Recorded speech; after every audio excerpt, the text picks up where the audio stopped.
नमस्कार मित्रांनो, मी अतुल सर. आज बघा इंग्रजी ग्रामरमध्ये तुम्हाला एका शब्दाचा वापर शिकवणार आहे.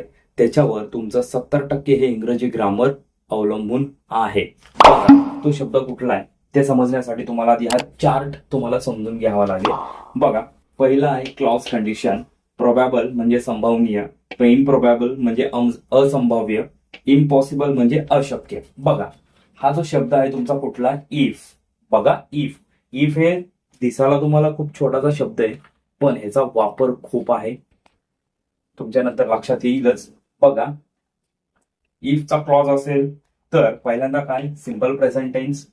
जर पहिल्या वाक्यामध्ये जर सिंपल प्रेझेंट टेन्स असेल तर दुसऱ्या वाक्यामध्ये मेन क्लॉज मध्ये काय करायचं, तुम्हाला सिंपल फ्युचर टेन्स घ्यायचे म्हणजे प्रोबॅबल मध्ये. आणि इम्प्रोबॅबल म्हणजे काय, पहिल्या वाक्यामध्ये जर सिंपल पास्ट टेन्स असेल म्हणजेच इफच्या वाक्यात, नंतर काय घ्यायचं तुम्हाला मेन क्लॉज मध्ये वुड आणि नंतर फर्स्ट फॉर्म. बघा इम्पॉसिबल अशक्य म्हणजे परफेक्ट पास्ट टेन्स म्हणजे पूर्ण भूतकाळ असेल तर पहिल्या वाक्यामध्ये, नंतर काय करायचं तुम्हाला वुड हॅव आणि V3. बघा आता याची उदाहरणं पाहूयात आपण, मग तुमच्या लक्षात येऊन जाईल. बघा सुरुवातीला इफ इफ यू स्टडी, लक्षात, कॉमा, नंतर काय you will pass, simple past tense. Same, if you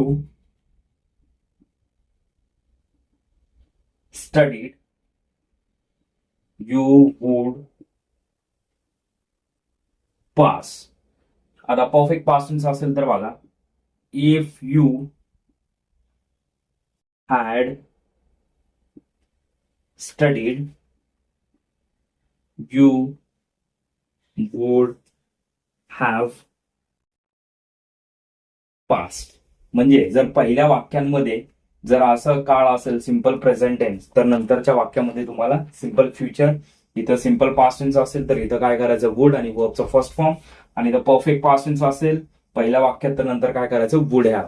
आणि जर ह्याला जर अपवाद असेल म्हणजे त्रिकाल बाधित सत्य असेल, जसे की बघा if you add 2 and 2 you get 4. म्हणजे बघा 2 मध्ये 2 मिळेल तर काय 4 होता. हे तुम्ही कुठेही जा, हे तुमचं म्हणजे 2 + 2 म्हणजे 4च होणार आहे, 5 होणार नाही. म्हणजे असे जे काय त्रिकाल बाधित सत्य आहेत त्यासाठी तुम्ही सुरुवातीच्या वाक्यात जर सिंपल प्रेझेंट टेन्स घेतलं तर नंतरच्या वाक्यामध्ये पण तुम्ही सिंपल प्रेझेंट टेन्स म्हणजे साधा वर्तमान काळ तुम्ही घेऊ शकता. बघा हा चार्ट 2दा-3दा पहा, मग तुमच्या लक्षात येऊन जाईल. तोपर्यंत लक्षात येणार नाही. काय डाऊट असेल तर कमेंट बॉक्समध्ये कमेंट करा आणि पुढील सेक्शनमध्ये असंच आपण एखादा कन्सेप्ट घेऊन. तोपर्यंत जय हिंद, जय महाराष्ट्र.